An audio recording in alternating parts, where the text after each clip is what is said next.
Imagine this, what will happen if for tomorrow you will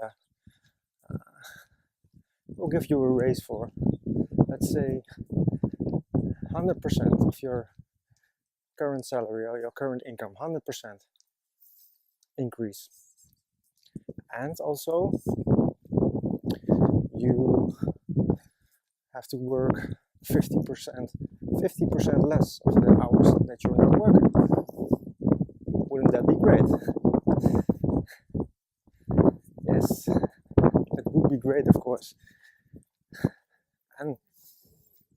But for how long? For how long will this be amazing? What will happen, I can tell you, what will happen is that you get used to this new salary, you get used to the things that you don't have to work those hours, and you get used to it, you get comfort with that, so you will be less satisfied. And that's just normal, because in life we always want to expand ourselves. I want to have more. That's life. That's just how the system works. It's just how we evolve as living beings. So bear that in mind.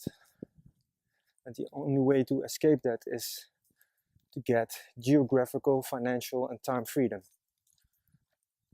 And if you want to reach that point, you need to have a system. You need to have something that can give you that. And it's not the fact that you need it right now at this moment, because this moment is already amazing. You need to remind that of you, of course, but the fact that you know that there is a system, that you're working on a system, maybe it will take you 1 year, 5 years, maybe 10 years to reach that point of the total freedom. But if you know that it's possible and you're working on it, and it gives a state of peace of mind, and that's very important. So that's what I want to share to you today. Have an amazing day. Bye.